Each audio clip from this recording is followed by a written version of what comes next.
pregnancies, no STDs, celibacy, I'm asexual. I'll go to bed, but I'm not giving head.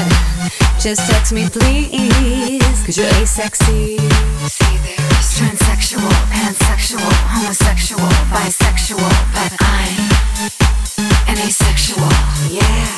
Demisexual, semisexual, gray sexual, heterosexual, and I'm an asexual. Whoa. God. Welcome to the 20th episode of Celibate Vegan Voices. I am your co-host, Monique Lukens, along with my co-host, Chandler Klebs, and together we are the Celibate Vegan Compadres. Yay! So today we are going to talk about Chandler's experience in the church and why he left. But we don't want you to think that we are anti-spirituality or whatnot, because Chandler and I, we're kind of the same, but we're kind of different. And he just had an experience that I actually have been feeling, and that's why we're going to talk about it. But what does this have to do with celibacy? Well, a lot, because the church, well, it depends on what church you're in, but most of them actually promote celibacy until you're married. Only they call it abstinence. I believe the Bible states that periods of celibacy are good in a marriage to bring the pair closer together, but no one says to actually be celibate in marriage, except Chandler and me, and some asexuals, and some spiritual people, and, well, I guess there's some other people out there as well.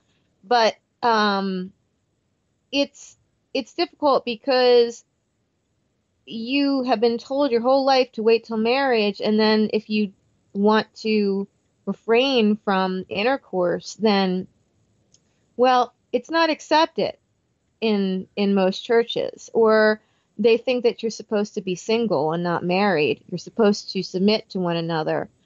So that's why we're talking about this, and also how morals are developed. Are they within the church? Are they outside of the church? Or are they in both?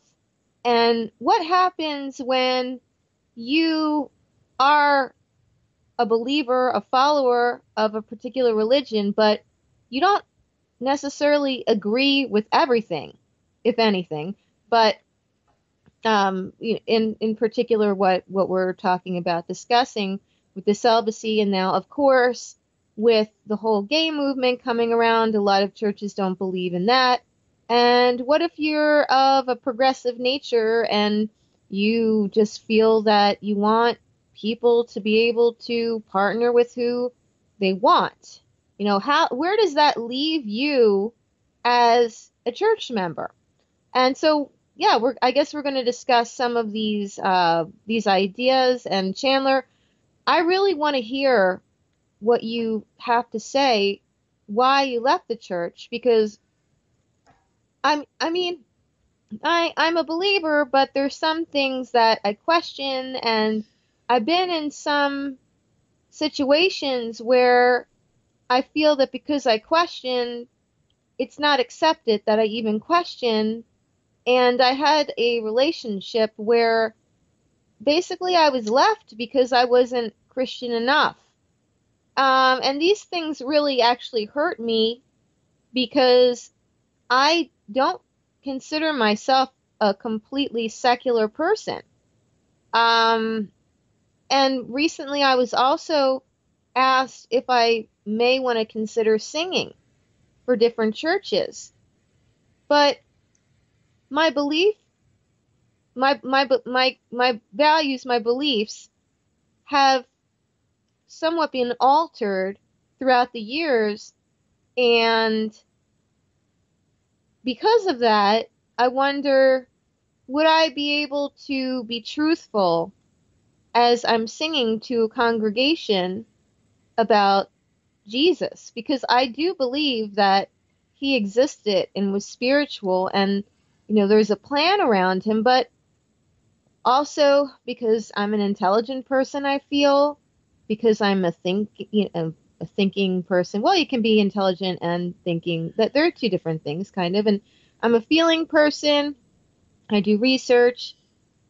I I have more of an open mind than some church people would want me to have.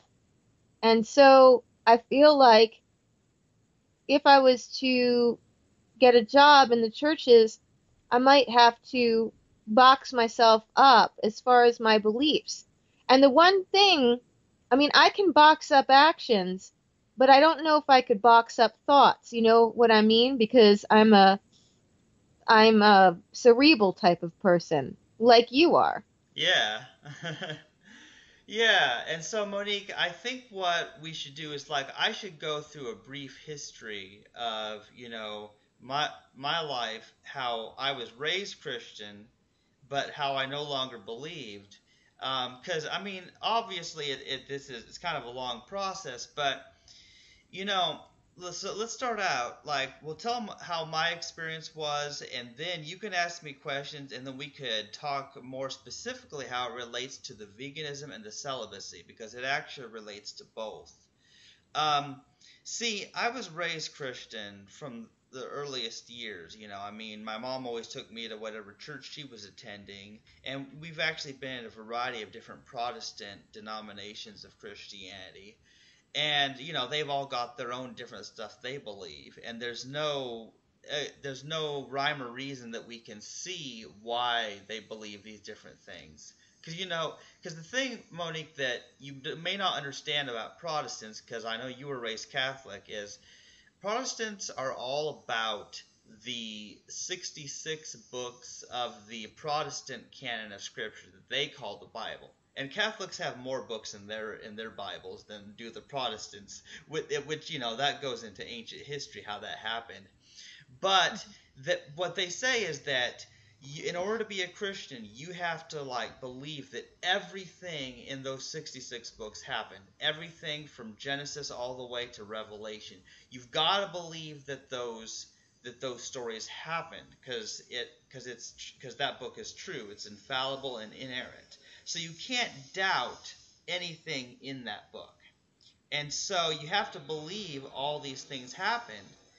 Um, but it's not just that. No, they also require you to specifically believe that you were born a sinner. Okay, you've probably heard of this, Monique. Like that you were born into sin, and therefore you deserve to go to hell, just for existing, basically. But And I want to just interject there. The last church that I went to was the Seventh-day Adventist, and at least they believe in vegetarianism. At least most of them do. And I think that's more because it's like a health thing. They want to take care of the temple, which is, great, because I don't think that churches put enough stress on the body that, is supposedly containing the soul. So I like that. But the last person that I heard speak, I was feeling really bad because he was preaching just as you're saying. Okay, it's a good thing to know that we're all sinners in a way, because, then none of us are perfect, and we know that we we all make mistakes, right? Because if we thought that everybody was perfect, and then we make a mistake, then that doesn't feel good. But when you continue, as he was doing, to beat it into one that we're sinners, it actually feels really bad. And he was talking about how he was helping uh, people who were drug addicts, and the bottom, they've gone to the bottom in life, and that's great. But and he's calling them broken and whatnot, and look, I understand where he's coming from, but to continue, I mean, he was treating us like we are so, so broken. If you keep saying that to people, that lowers their esteem. Now, of course, he's saying, but Jesus doesn't care. Well, you'll rise up. He'll carry you through. That's fine. But the way that it is being interpreted, at least by me, is it feels real bad. I'm sure you've heard of positive affirmations, right? Yeah. Well, I I believe in positive affirmations, and I feel that a lot of times the church is negatively affirming in order to get you to believe in Jesus. And I don't think that that's healthy. And I really didn't feel good. Now, I didn't tell him that because I respect that he's trying to help people, going around. He was a drug addict himself. And that's another thing. Like, I've also noticed that some of the people that are preaching the hardest, their lifestyle was the worst. So they're kind of like preaching to some people that might be, really good and trying to do well in their life. And now they're calling them broken and stuff. To me, like, my esteem started going down. Again, I don't feel that he was trying to do that, but I think that that's what can happen if you keep negating people. Yeah. So, but how can I tell him all that? Because really, the belief is that only Jesus could save you. We're all sinners. So I can tell him to affirm us, but is that really going to change anything? I don't know. I didn't try. I didn't want to. I was scared. Well, here's the thing. As you know, Monique, you can't question these people. They think they're preaching what's the absolute truth. And if you question them on it, then they'll just, they'll just want to get rid of you because you're rocking the boat. You're asking questions. And that happened to me. Yes, that happened to me at a different church. It was a Pentecostal. I was asking him about the animal sacrifices and, the wife submitting to the husband. And I guess my voice was like being raised a bit because when I get impassioned about something, it's just something that my voice does. And then my former partner, he thought that I was arguing. He actually said I was arguing with the preacher when I didn't feel I was arguing with him at all. I felt that I was just trying to tell him my viewpoint on why I was just concerned about going into a church when some of these things that I've read just are concerning. Like, I didn't even say, I hate the church. It's bad. Like, I didn't use anything. I just pointed out a few things that were troubling to me. And so you're right. My partner said I was arguing with him because the preacher or the pastor said that I was arguing with him. And I wasn't. Yeah, and see, that's just like the kind of thing that happened to my mom in churches, because, she didn't like the way that churches treated women. She didn't like, the way the way the Bible seemed to say things, and the way that they use the Bible to keep women silent, about women being silent in the churches and submitting to their husbands, and they do everything they can to make sure that women always shut up and are always obedient to men and everything. And so my mom, took a big issue with that too. Well, and I have a question regarding that. See, it says wives submit to your husbands as husbands submit to the church. So how are we interpreting husbands submitting to the church? Like, there is like a big sort of dichotomy there, I think, in what each one means.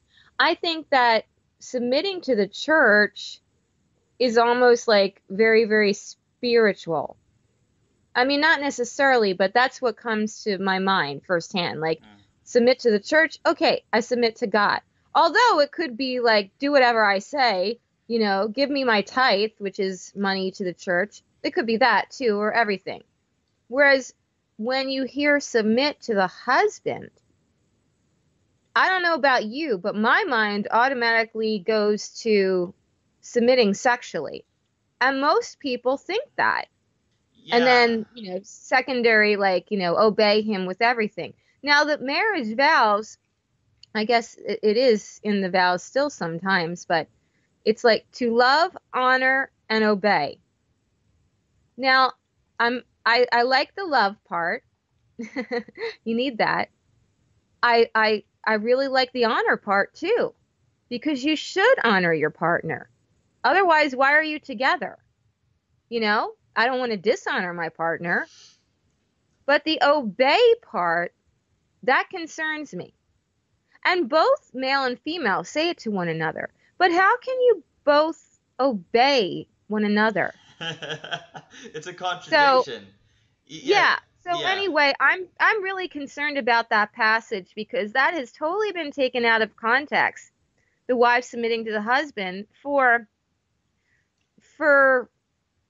macho reasons. It has. And I don't know why it was put there in the first place when, again, I'm saying a wife submitting to a husband and a husband submitting to a church, I find are two vastly different things. So it's just concerning to me when people point. Yeah, I agree, Monique. And see, I look at it that way too. I mean, it does seem this whole about a woman obeying and submitting to her husband does seem like basically the man saying, "Have sex with me whenever I want." You know, what you think doesn't matter. That it's basically that's how it comes across, and that's the way it tends to be used by a lot of Christian men in these churches. They will use the Bible in that way and say that it's God's will for their wives to do anything they want, including sexually. You know? Which concerns me because I'm drawn to a person that has morals, values, and a sense of godliness. And when I say that, I mean, I just want the person to have faith because faith gives a person hope. But when all these other things are against a woman, then I get concerned. Do I really want to be with a Christian man? Or what type of Christian man do I want to be with? Because as you said, I mean, a person could get themselves into a predicament. And it's not just submitting with the sex, it's everything else. Like, one person recently said, oh, it's funny how the man wants to be the head of the household, but, oh, they'll let the woman work and also raise the kids and cook and clean. You know, I mean, some of these men, they won't lift a finger. And, you know, I heard a commercial yesterday. I don't remember what it was for. It wasn't for the church, though. It was for some product. Well, she said she had a full-time job and she was, you know, cooking, cleaning, and raising the kids. And the character in this commercial did not mention anything about a husband, or she didn't say that she was a single mom either. So I guess she was married. You know, this character in the commercial. And I thought, wow, still, in this day and age, if you want your wife to work outside, to earn income, to support the family, and you're making her do everything, what kind of a man are you? What kind of a Christian man are you? I don't know, you know, what her pretend husband was, but to me, let's talk Christian or any religious.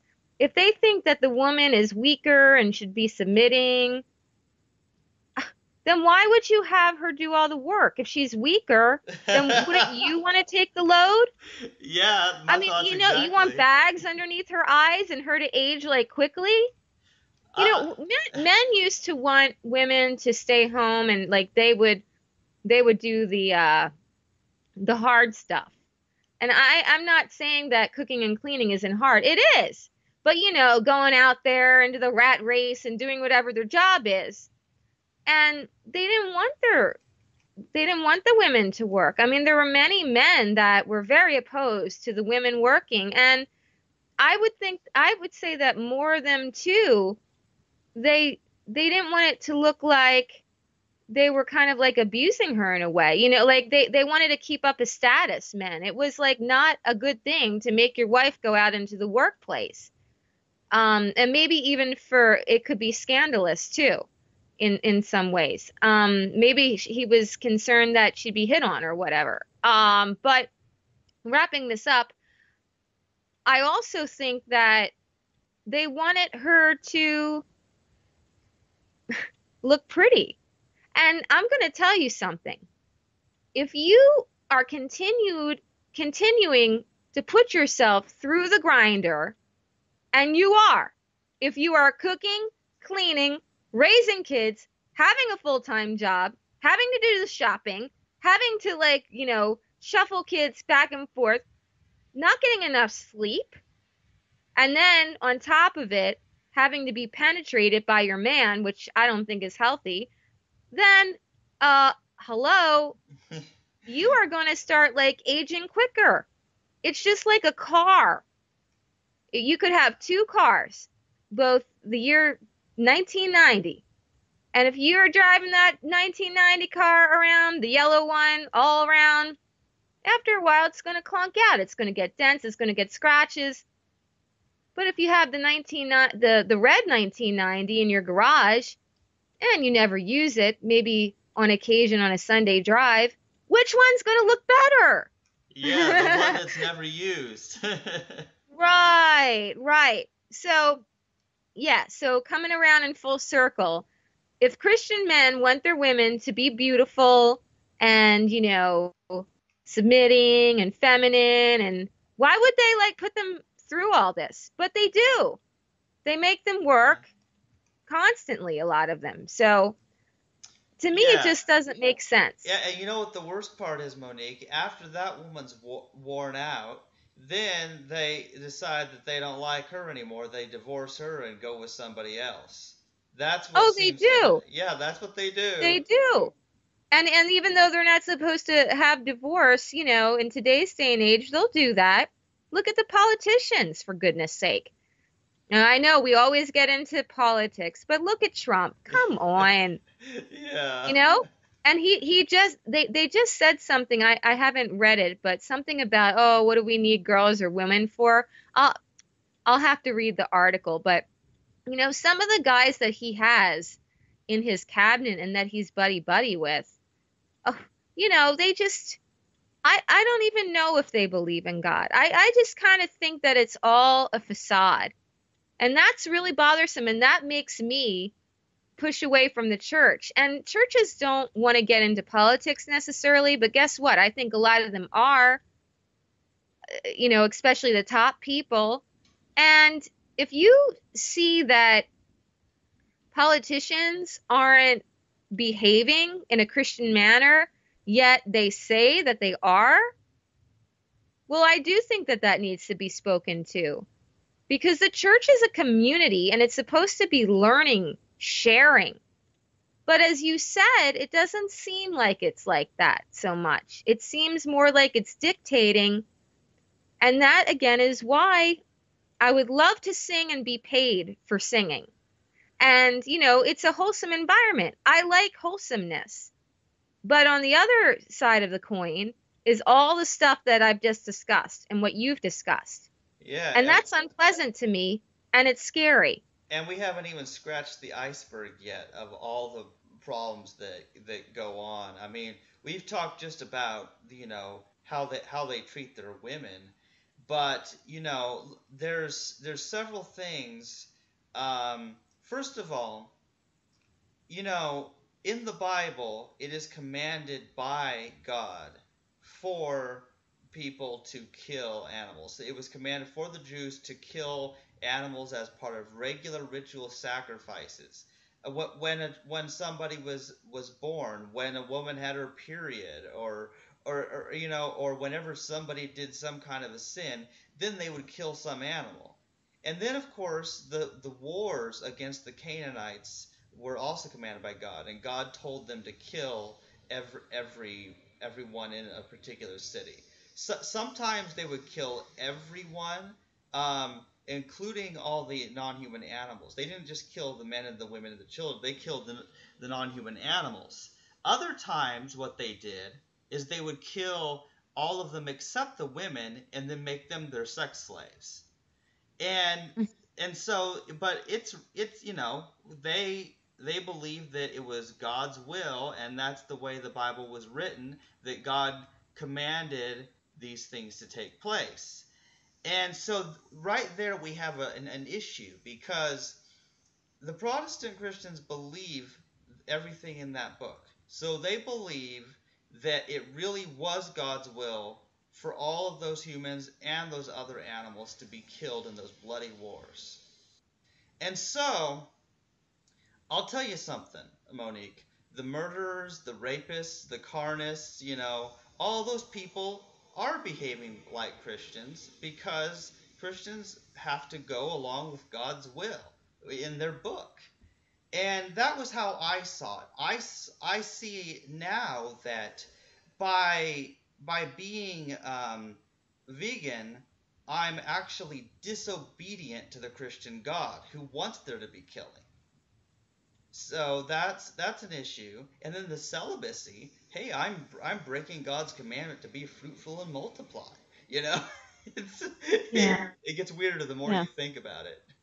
Well, then that's another reason why I'm concerned, because I feel when you're in the church, there's a pressure for you to, yeah, to have a family. And I don't mean just be married. So I just could imagine, like, if I was at band rehearsals, what people would be asking me and whatnot. And God, I I really shrink from any sort of controversy. I do, which is funny to say because our show is controversial to some. But you and I are on the same page. If I'm Yeah. on a different page than somebody, I really don't like arguing with people. I don't. Yeah, Which see, is one reason I don't, I'm very particular about relationships, because there's always something.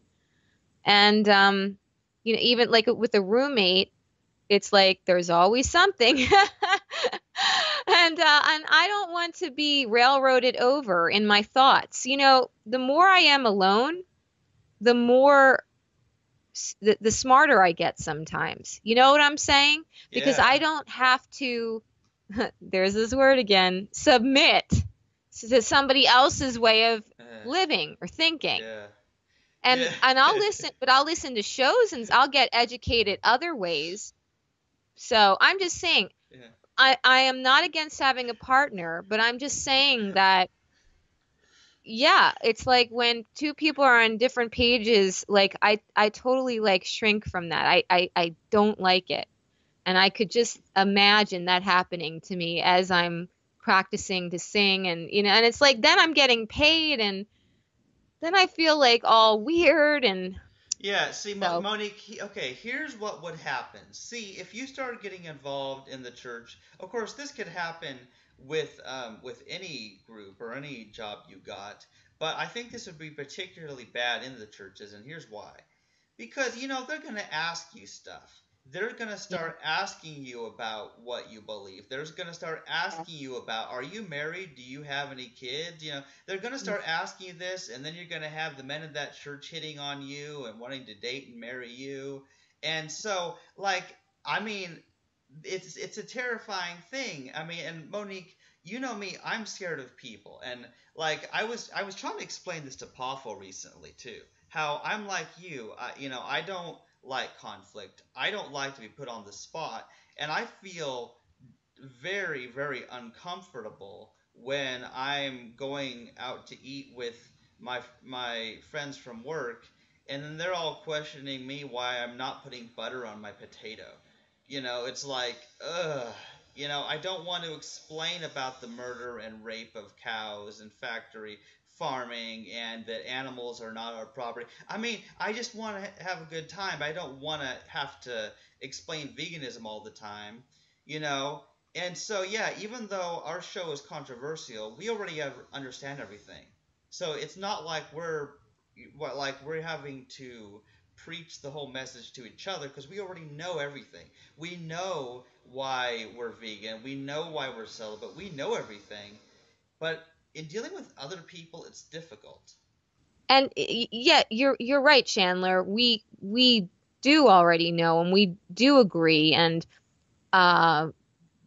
it's it's controversial to some people, but interestingly enough, the most famous celibate that I know of right now to date is Nikola Tesla. Did you know he was celibate and possibly asexual?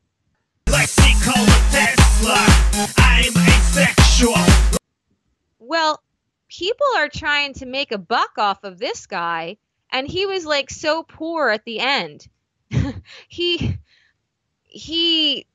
did his inventions and whatnot not to make money. He just wanted to progress, and it was just in him. I think his birthday is coming up. He was a Cancerian, and yeah, people are making a buck off of this guy, with the car, the Tesla car. There's a film coming out. And there was another thing that I just, there's like a ride share or something like that. Tesla ride share. Yeah. Yeah, it's like Tesla cars moving around, but there's actually a driver there, and it's like a carpooling type of thing. But what I wanted to say is, well, yeah, the man did all these incredible things, but he was celibate, and now everybody's banking on him. And it's like, he probably went through a lot of crummy stuff during his life because he was celibate, But he remained celibate because he didn't want a relationship or marriage or sex or whatever, all three, one of them, whatever, to get in the way of his work. But yeah, I just want to state that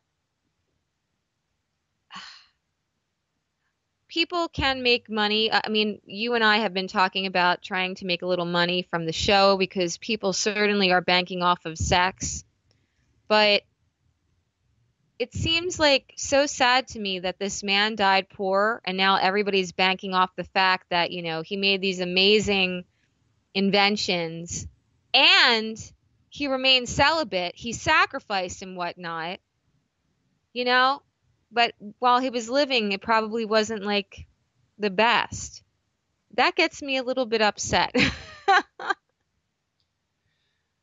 Yeah. And I don't really know much about him or his inventions. I've just heard you mention him. But, yeah, I don't know. The Tesla car, it's an electric car. So, yeah, look it up. But, yeah, like, what if he, like, somebody like him, like, being questioned, or, why don't you have a family, blah, blah, blah, blah, blah, blah, blah. And it's like, I understand what you're saying. I don't want to keep being questioned. And you're right. It can happen anywhere, but it's going to be happening more in a church setting because they have a certain mold that they want you to be in. And if you're single, you're right. All the guys are going to come up to you. I mean, it happens to me in the entertainment world to an extent. It depends on where I am. When I'm in the comedy clubs, I have guys coming up to me more there because there's not many women. And if there are, some of the women, they tend to be more on the, I don't know, masculine or cruder side. Not all of them. But it's really difficult for me because I don't want to be approached every time I'm like performing and doing something. And this is with my Donald Trump and Bernie Sanders get up too. Can you imagine? I'm just kind of wondering, like, these men, like, they're attracted to me when I do these, like, these male characters. I don't know what that makes them. But Well, yeah, what kind of place is this, Monique? But yeah, like I don't like it. I feel like it's a meat market in some ways, and I'm sure that that's how it would be in the church. And then you have to be like careful because you don't want to hurt anybody's feelings. And that part, I don't like being single for that part. I will say that I don't like it at all. So I hear you, but continue on with the plight of why you left. Yeah. See, here's the deal. So, okay, now the way they treated women and the fact that, they viewed it as God's will to do all this killing, and that it was all something God approved of and commanded. So that right there represents a moral dilemma, because if you're somebody who does not think that violence is good, if you're like me and you think violence is bad and that there's no reason for hurting somebody, and you want to follow the golden rule, well, then you generally are going to want to be the very opposite of the Christian God. And of course, there's all these contradictions because, Jesus promoted the golden rule, but it's very complicated. There's mixed messages. There's contradictions in the Bible. There's contradictions in the belief system of each individual person, not to mention the conflict among the denominations. So I was thrown into a time in my life when I didn't know what to believe anymore. Like, I just knew the way I wanted to live. I knew what was right and wrong, but it was not informed by a religion, because religion, it just confuses people. Like, for example, I know this guy who, he used to be a vegan, but then he later quit veganism because he realized that God gave humans permission to eat meat, so it wasn't wrong. And like, okay, so people base their lives on what this religion says, whether it's some preacher or whether it's the Bible.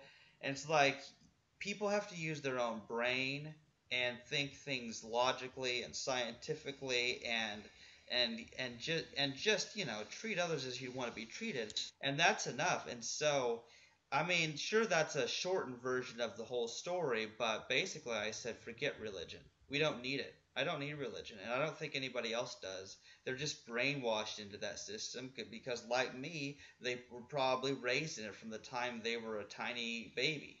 I had an experience as well with my former partner when he became really heavily immersed in the church. He was going through a bad time because he has a disability where I won't get into it all because of his privacy, but he was going through a very, very, very bad time. No drugs or alcohol or anything like that, just this disability. So he started eating just like bread. He wasn't making a lot of money and he couldn't. And I said, does that bread have milk in it? He said, I don't know. Like, before, when I had first met him, he was a real stickler. I mean, I remember I treated him for his birthday and they brought cream on, like, I think he got spaghetti or something. And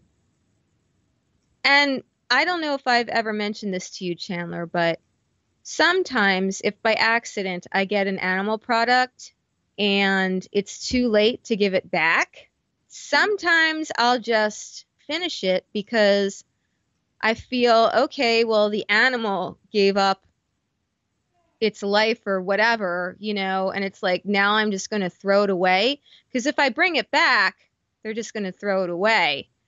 But lately I haven't, because I thought to myself, they got to realize that the mistake that they made and that it's a serious thing for people. Plus, I notice sometimes when I've done that, I don't feel so good. Like, you know, usually it happens with cheese, and I can feel it instantly.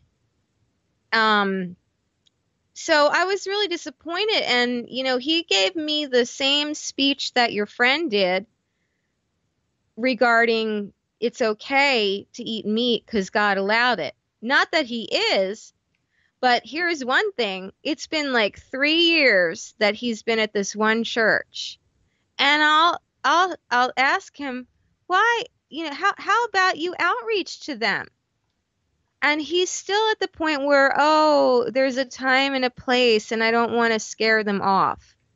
After 3 years, yet he's fine with evangelizing, and it's bothersome because he used to be a hardcore vegan outreacher, and we met at an animal rights conference. I never in a million years thought that this would have happened. Never. And one of the reasons we bonded is because he believed in abstinence, and he agreed that we could both be celibate even in marriage. But then he kind of changed his mind. He wasn't really sure. And now he doesn't want to be with anyone. It's just very tragic.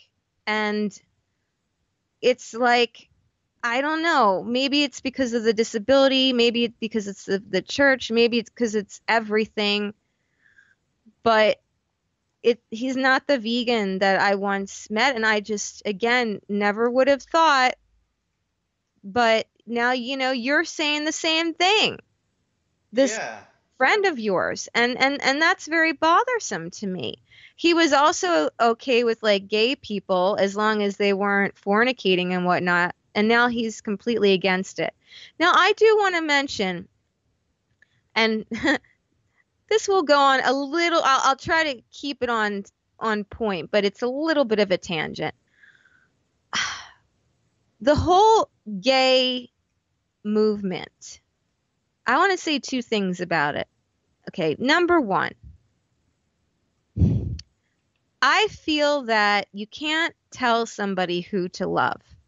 And I wouldn't want to tell a guy that he has to love a woman, you know, marry a woman, if he doesn't really want to, if he wants to be with a man, because is that fair to her? No, it's not fair to him either, but it's really, I mean, to make a homosexual man marry a woman, I think that that's wrong. And that used to happen all the time. And I mean, you know, you could say the same for the other side, but usually for some reason it was the man that was gay, not the woman who was, or so we heard. But now it's so prevalent, like, gay is so accepted now. Well, not everywhere, but in a lot of places, that it's a little bit disappointing to me as a I'm not heterosexual, hetero romantic asexual. Even though I'm an asexual, I consider myself traditional, even though I said that relationships are difficult and I don't want controversy and whatnot. I do have the vision in my mind that I could be married to my love and I would just be doing my art, you know, performing and whatnot, and be able to make a decent living doing that, and also help the world, you know, by being famous, because when you're famous, you can do more activism, and that is like an ideal life for me. I don't really just want to be by myself. I do like love.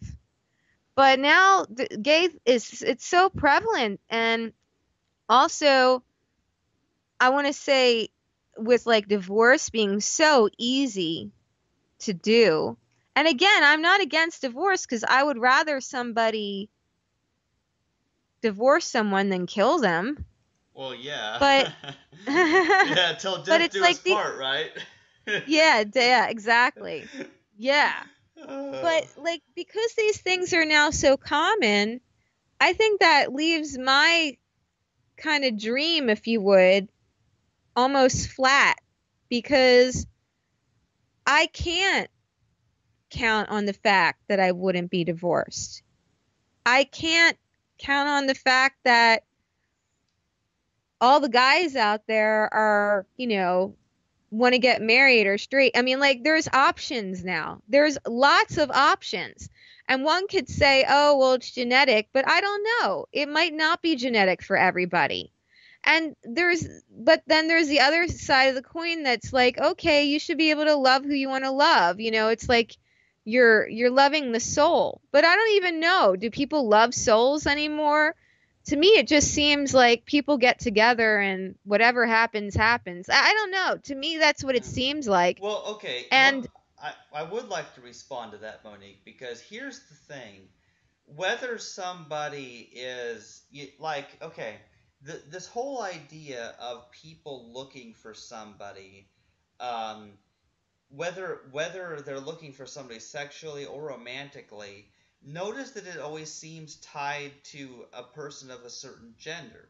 Well, they're not loving the soul, they're loving the body, because if there is such a thing as a soul, which I don't really necessarily believe, it wouldn't have a gender. It couldn't have any gender. It wouldn't have sex organs or anything. So to really love the soul, or maybe, love the personality of the person, we might say, well, in that case, then it doesn't matter. You can love anybody of any gender, any color, any species, whatever. But what people do, Monique, is they look for relationships with somebody who suits their particular weird preferences. And while I think those preferences are probably genetic to a certain degree and the rest environmental, I'm hoping that we can transcend all that we can rise above that and just see it for the illusion that it is, that we may look different, but we're all the same. yes, we are. But I want to say that the way I was raised, I always wanted to get married, have a love, and, you're talking about genders and colors. I really wanted to do the traditional thing. I really wanted a cute guy, and I'm going to put it out there because I would never say this to someone's face because I'd never want to hurt them. But I really would like to marry within my own race. And there are a lot of people that still feel that. I forget if it was eHarmony. There's one dating service online where they ask you that, like, do you want to, date interracially or not? And the higher percentage says they want to keep within their own race. But yet, Chandler, I want everybody to know that I believe in equal opportunity and nobody should be exploited for their color. Nobody should be disrespected for their color. And I feel bad about that. But I think, too, it's like it's a cultural thing. It's kind of like you might be attracted to your own race because of, how you were raised. Don't mistake the fact that if a lot of your needs or wants come from you as a child. They really do. You can get out of some things for sure. But you know what they always say, like the developmental years stay with you for the lifetime. So, I mean, yeah, it's bothersome. And it's interesting because it's not just me as a Caucasian person that like deals with this. I heard in a comedy club some nights ago, it was a black guy, real funny, nice. He's like, I like white women. So when they turn me down, I'll call them racist, and nobody actually laughed. But the funny thing is, that's happened to me. And I don't want to feel like that because that's my like personal preference. Like, I don't think you can get more personal than the person that you're going to marry. But, you know, like I said, I do feel a little bad about it, but I mean, we all do have preferences. And yeah, so I'm putting that out there because I know that there's other people that deal with that. And if you are another race that's listening to this, you know, I feel for you. Like, I still believe, like you said, Chandler, well, you don't even know if there's a soul. I want to believe that it's based upon our spiritual soul connection in the end. But like you said, it's our needs, our wants, it's our weirdisms. But I mean, I do feel that people are just attracted to certain types. And people say, like, what's your type? I hate it. I hate that expression. But to an extent, that's what it is. Now, in my case and your case, I haven't really been able to get my type because I'm a celibate asexual. So, you know, I mean, I've tried. I've been out there. I've been in relationships, and 90% of the reason was because I didn't want to have sex. And not just in marriage. I mean, not just like before marriage, but then like my late 20s, I realized I don't want to have intercourse. What's the point? Yeah. And then that, you know, that just, you know, forget it with like my partners. So it's only been recent, like the past few years, that I realized that I was an asexual, and now I'm there. The community is building. So there actually is more of an opportunity now for me to find someone, but it's still very difficult. And, yeah, like the whole religion thing, I do think that to an extent, I think people that come out of the church tend to have a more moral background. But like we're saying, the traditionalists, you know, the Orthodox, it's kind of scary with how they treat the women, especially in today's day and age, because women, we are supposed to like do all this stuff in order to be like equal in society, and we've gone through schools, and it's very confusing. I mean, if I didn't have 3 college degrees, maybe this wouldn't bother me as much, you know, if I didn't have like the opportunities that I have. But I do. And I realize that I'm smarter than a lot of guys. So why should I be made to do all this stuff and run myself down just because like somebody is a believer, has some morals, and like is, you know, putting the Bible over my head saying I'm a sinner? Like, I don't want that for my life. Yeah. So I had called Chandler, and I was highly upset when I was like thinking about, you know, should I sing or whatnot, because yeah. But Chandler, I still want to hear more of your story, and because I feel that it's very important for people that are listening to this 20th episode. Congratulations, happy anniversary, Chandler. Oh, yeah.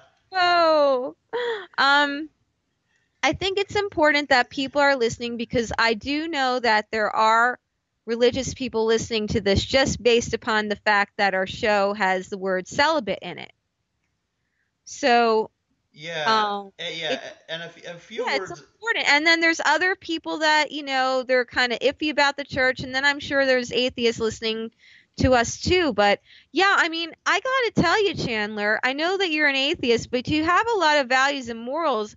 I have met atheists where they're highly sexual, and a lot of them tend to be like heavy drinkers and don't really take that great care of themselves. Like some of the ones that I've met, this is what I've seen, even on the asexual site. Like, I don't know if you have met this type because you are an atheist, but I don't know. Like,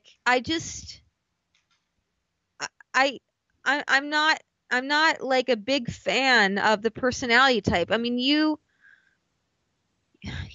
have a few friends that I know of, and I mean, personally, I find that they're filthy in their thought and not as many values as somebody who would be a Christian. Yeah, But well, on the other hand, they're not going to call me a sinner. yeah, well, But Monique, they'll say something else about me, you know what I'm saying, which I don't like. So yeah, well, that's it. I have a few things to say about that, Monique. Okay, yeah, it's sort of a blessing and a curse, because now here's one little issue. Now, first of all, there's isn't really an atheist personality. And this is a misconception that a lot of people have.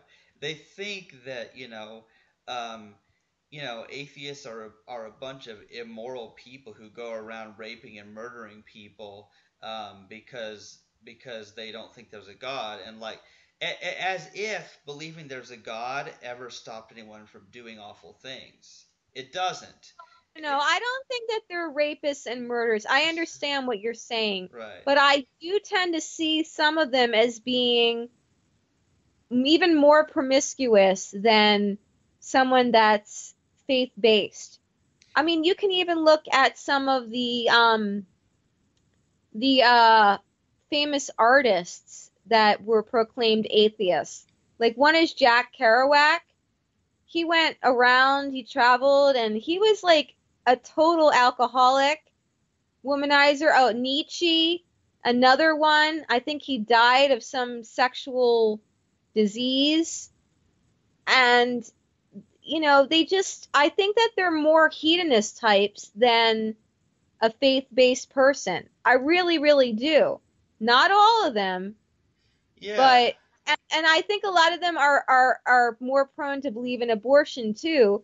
And not that we want to get into that completely because we've talked about it, but like you and I as a vegan, we don't want to kill any creature, Yeah. and I think a lot of them they don't. But then again, Christians they're uh what's the word? Hypocritical in their way of thinking too sometimes when it comes to terminating pregnancies. Yeah. Well, what's interesting, Monique, and this is actually very important to my story, because the fact that the different Christians can't agree with each other on whether abortion is good or bad, or whether it's a sin or whatever, or whether it should be legal, the very fact that they couldn't agree on it, such an important matter, because this issue has been important to me for years, even long before I became vegan, because it was the abortion issue that led to my veganism because of my insistence on not killing things. But here's the deal. The fact that they could not agree on it showed me that they were not getting their morals from a common source. If they all had a true agreed upon source for their morals, they would all be in agreement with each other. Even if I disagree with them, the rest of them, they would all be in agreement with each other, which shows to me that that a person's morality, they don't obtain it from their religion. They obtain it from their family, their friends, their schools, and their culture around them. And so, simply growing up in a different time period, if you had been born a few decades earlier or a few decades later, that would change all your religious and political views right there. So Yeah. when you see how a person's morals are developed, and you see that it's not even their religion so much that makes them that way, because quite honestly, these religions have very little to say about certain issues, except, well, there's the homosexuality issue, which of course they quote Leviticus, I think it's chapter 19 or something, that where it talks about homosexuality being an abomination, and they always use that for their whole thing against the gay people. But then you've got the pro-gay Christians. You've got gay Christians who started their own gay churches. It's like, and so I found there to be no stability. I needed more stability. And so, from my perspective, Monique, the Christians were not moral enough because they had no standard, no foundation upon which they're basing anything. That's interesting that you just said that you needed stability, because see, that goes back to my point where I wanted to be married to a cute guy. And like when I was younger, I thought, oh, I'll have 4 babies and I'll be a princess and be in a castle. But, you know, as I got older, I realized that, you know, 4 babies, I'm not going to be able to do anything.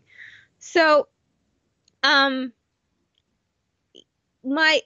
I got older, I just wanted to have a marriage partner who would understand my artistic talents and be good people and help other people. Like that's, the time that I would be, that I would have on not raising kids, I could give that to helping others that need it, that are already here.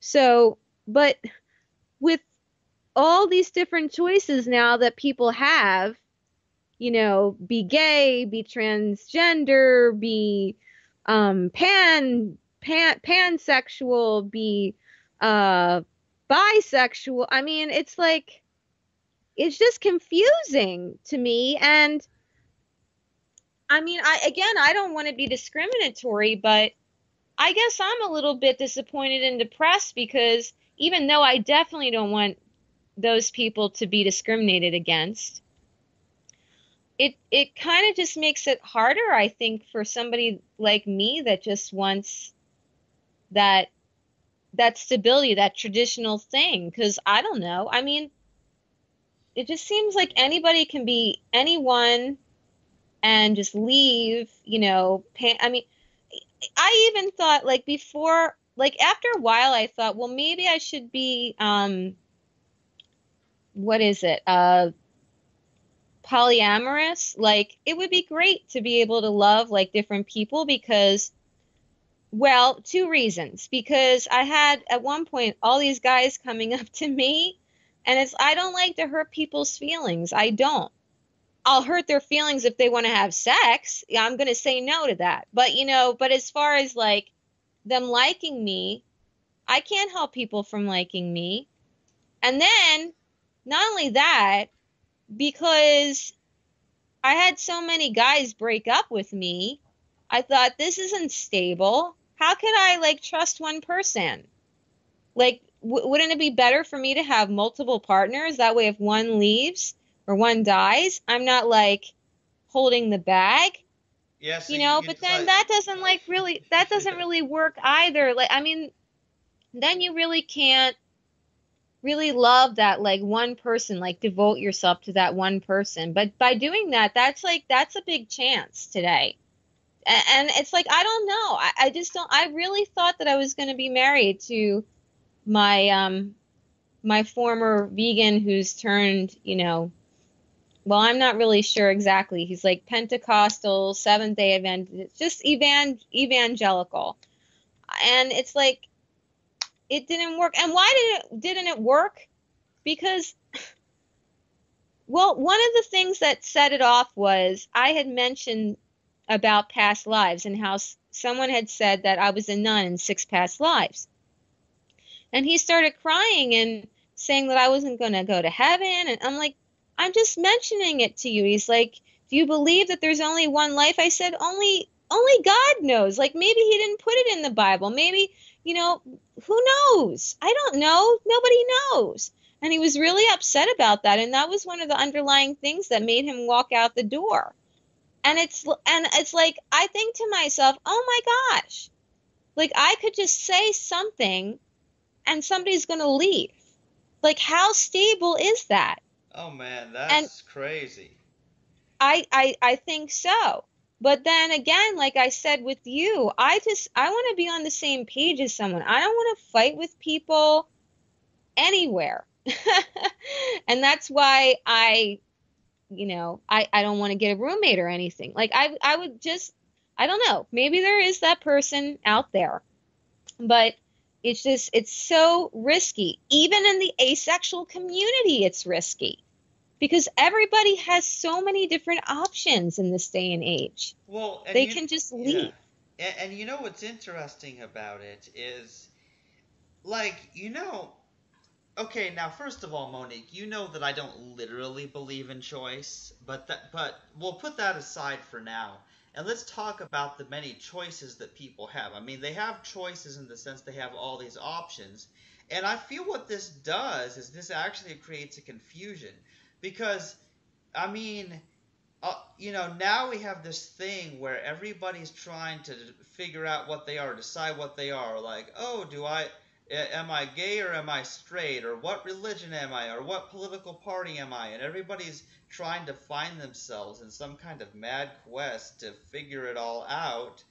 And in a sense, although I mean, I think that people should be able to do with their life what they think is right, because I don't want everybody to be forced to. I don't want it to be communist. You know what I mean? I don't want it to be like where you are forced to be of a certain religion and you have to do everything a certain way and you got to all wear the same clothes. I don't want it to turn out like that. But at the same time, back when everyone was under the influence of Christianity and everybody seemed to agree on things, even if it was a false disagreement, there was less confusion because there was at least the illusion of harmony. But now what we have is you've got all this chaos. You've got all this chaos with politics and sexuality and the vegan versus carnist debate. And so what I'm saying is these choices actually have turned out to be kind of a bad thing because now there's this conflict of interest. Oh, I completely agree with you, Chandler. And it's not about being prejudiced. It's exactly what you just said. And I don't know what to do, like, because I'm of a progressive nature. So, what do we do? Do we go backwards? I still believe in celibacy, I'll tell you that much. And one thing I was thinking about with the whole lesbian, gay, bisexual, transgender, queer, like, why, or transsexual, queer, they all have sexual in them, except gay and lesbian. Unless you want to call it gay sexual, lesbian sexual, but you don't. But they all mean really that the person is sexual. And I'm thinking to myself, maybe it would be less confusing. And of course we would like this if it was just gay attracted, lesbian attracted, or I don't know what you want to put, like lesbian gender, gay gender, transgender. Because when you put the sexual thing in there, that I think really makes it go out of sync. Because now people experiment, they're experimenting a lot with the sexual and not just the attraction. Okay, you could be attracted to somebody, but that doesn't mean you're going to have sex with them. Yeah. So it would be better to like say that it's okay for these people to feel attraction, but not be calling it out as sexual. But since it's not like that right now, I want to get to this whole string of letters, the LGBTQT. There's a controversy going on, of course, I'm sure you've seen it on Facebook. Why don't they put the I for intersexual, the P for pansexual, and the A for asexual? Now, I want to say that I think that if they're going to put all these sexual letters, that the A should definitely be there. Because I don't think that it's fair for you to put the string of letters, all of them being sexual, and then leave out the people that aren't, because we are in a minority. And how else are we supposed to get our identity out there when we've been discriminated and marginalized? And people could be like, oh, well, that doesn't count. Like you're not, people don't know if you're celibate or whatnot. It's like, no, it does count. People know. Trust me. People ask, they shouldn't, but they ask about your sex life. Or they ask if you're just like you said, they ask if you're married, do you have a relationship? It's so I think the age definitely should be on there. Yeah, this And reminds me of a funny story, Monique. Okay, you okay. might find this funny just to lighten the mood a little bit. Okay, so a long time ago, my mom had some teeth extracted. And she didn't really have teeth for a while. Now she has dentures, but okay, so I used to shop at this grocery store called Hen House. It's actually owned by the same people who own Price Chopper. But so what we did is we bought my mom baby cereal. It was baby cereal. It was kind of like malto meal, but basically it's something that it's food that you can practically drink that you don't need teeth for. So that was what we bought my mom, is like this baby food cereal. And there was this cashier there that would see me buying that. And so she's like, "Do you have a child?" And I'm like, "No." And she's like, "Are you married, or do you have a girlfriend?" It's like she was trying to figure out why I was buying this baby cereal, but it was just so awkward how she ended up asking me those questions, like, "Do you have a girlfriend? Are you married?" Like she immediately assumed because I'm buying baby cereal that I must have a baby that I'm feeding it to, and the baby was my mom. So That is funny. That is funny. But yeah, like, can you imagine if you said, "No, I'm an asexual"? She would be like, "What? What's that?" Most likely she wouldn't know. And why is that? Because we're not talked about. Only in our own like special Facebook groups. And some people think that it's a disorder. So it has to I really do feel that the A needs to be on there. I also think that the I needs to be on there too. And actually, this is the real reason why I was a gay-friendly activist, because when I found out that people actually had two different parts, and they were told that being gay is bad. Well, I mean, how could you discriminate against a person that has male and female organs? That's just wrong. yeah, God, if you want to go there, God made that person biologically with two different reproductive type of organs. So you mean to tell me that if that person is liking like one gender or the other or both, that there's something wrong with them?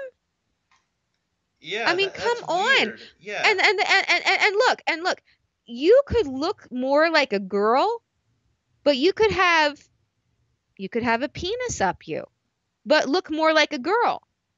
So now, if you like girls because you have this like, penis that's undisclosed, but you physically look like a girl, and people are going to say, well, you're gay. They're going to discriminate against the fact that this girl is liking girls, but she really has a penis. So how can you, yeah. And that's one of the big reasons. There was this character, the name was Pat, on Saturday Night Live. It was so funny. I mean, we don't say Pat was a hermaphrodite. We didn't know if Pat was a man or a woman. But now we say intersexual instead of hermaphrodite. It's politically correct. But yeah, like that was like a big reason. And I remember telling my great aunt, who passed, but she was a born again Christian, which she didn't believe in gays. This was back in like the 90s. And I said, well, what about these types of people? And she just glossed over it. But it's something that happens, just like anything can happen. Yeah, well, kids could have Down syndrome. Kids could have multiple sclerosis. I mean, things happen to people when they're, being developed. Yeah, well, Monique, yeah, and I've researched some of that stuff too. And see, while we're on the topic, because we still are on topic, although it may not seem like it to our audience. See, here's the thing. Since we're discussing, the issues with Christianity, and part of what led me to get out of Christianity, there was an element of you have this whole transgender issue thing that was interesting to me because, see, for the longest time, I mean, this went on for a few years actually. I was convinced that I wanted to be a woman. I thought I was a girl trapped in a boy's body and all this stuff. And so what's interesting about it, though, is that when I would look at anything Christians would say about it, because when actually I wasn't even looking for what Christians said about it, but you just search on Google about transgender or anything about gender weirdness, and then you have all these Christians saying it's a sin. So, like, Christians are saying that being transgender is a sin because, supposedly you're going against what God designed you as. And, it's like... So this was an issue for me personally because not even talking because this isn't even about homosexuality. It's not about anything sexual. But it was about a gender identity issue. Like, well, what am I? Like, and society puts you into a box that you're supposed to be violent and watch sports and play with toy cars if you're a boy. And not so much with me. I preferred to play Barbies with Tasha when I was growing up, And so it's like this whole gender issue and the way Christians were so weird about gender and then the whole sexuality thing at large just led me to see it is crazy. It is as you described, like to discriminate against somebody and treat them weird because they have a certain set of privates. That's just like racism. It's a form of sexism is what it looks like to me. Yeah. So that's why I was really, yeah, I started becoming upset with the church when I would say like in the late 90s when the whole gay marriage was even, discussed, because it actually became legal in Hawaii in the late 90s, and then they revoked it. So I don't know what happened to all those people that were married in Hawaii, and then they took it away. But I also found a letter in my college of some woman, and the letter stated that she wanted to kill herself because she just realized that she had feelings for a woman. She was a lesbian. It was on the floor, and I found it. And I knew that I could not discriminate against people for who they loved. I didn't want to see people bullied or killed, and this kind of stuff was happening. And that's why I was a gay-friendly activist. I even made a song about it. And we're going to play that right now, aren't we, Chandler? Yeah, it's called She Wants No Boyfriend, Just a Wife.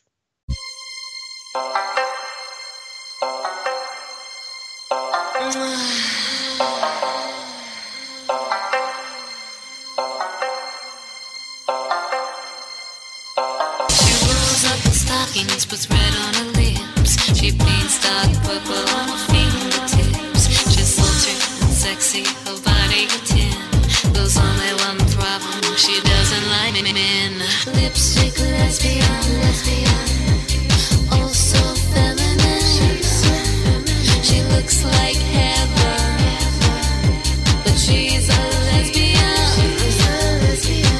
Notice she's been harassed by men lurching, and feels a female would be more nurturing. Whereas men have been too demanding, and her spirit, body, and dreams not understanding. When men see you, they really turn on until they realize they can't play along. 'Cause guys can't join in a little love game. She doesn't like men, she only likes things. A strange sort of chick, most men make her sick. There's no room to kick if you don't wear lipstick.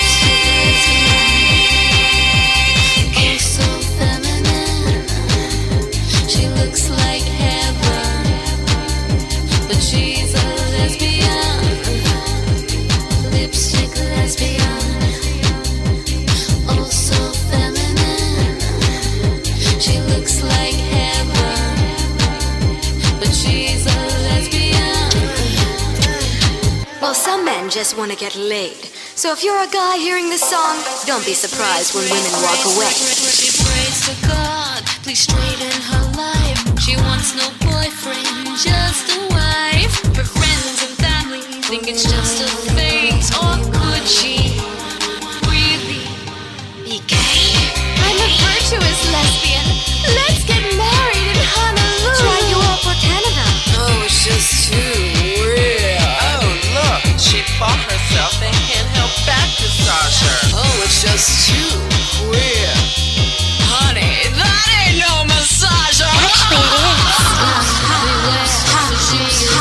She's a lipstick lesbian. Lipstick, and she's essentially a freak. The lipstick lesbian. Lipstick lesbian. Oh, so feminine. Yeah, she looks like heaven. She's a lesbian. Lipstick lesbian. My life is certainly harder Oh, so feminine. than your average heterosexual. She looks like heaven. And for some strange reason, But she's a lesbian. guys like me better now than when I was straight. Lipstick lesbian. Oh, so feminine. She looks like heaven. But she's a lesbian. Lipstick lesbian.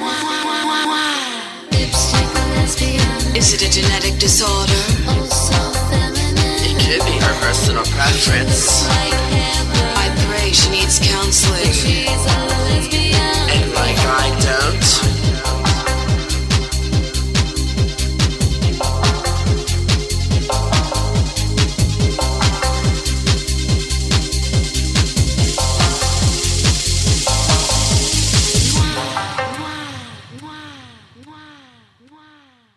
Okay, and we're back. We're back. So, yeah, so I made up that song. There was this person that I was working with, and he called me a lipstick lesbian.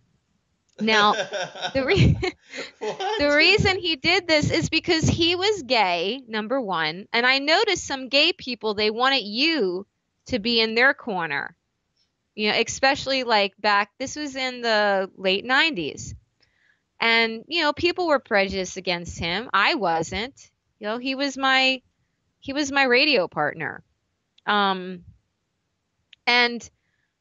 another reason is because I was celibate, Chandler, and because I did not do it, and he was gay, trying to get me in his corner, and like I wasn't having sex.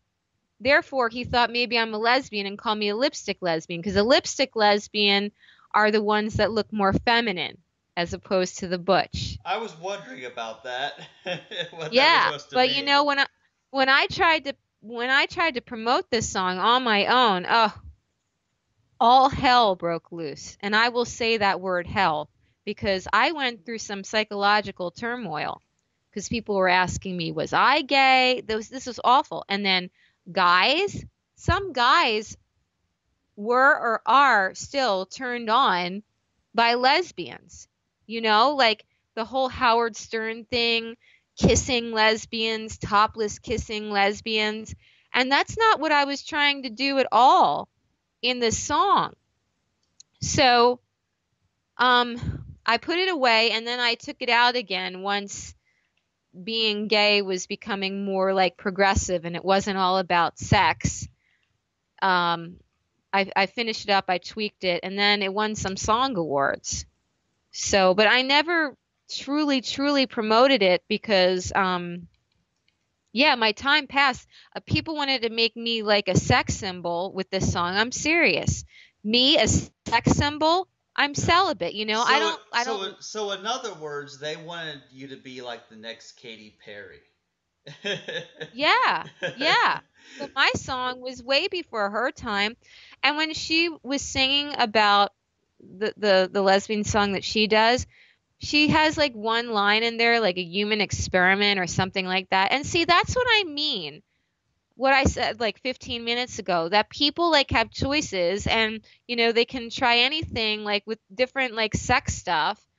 And it's not simple. It's not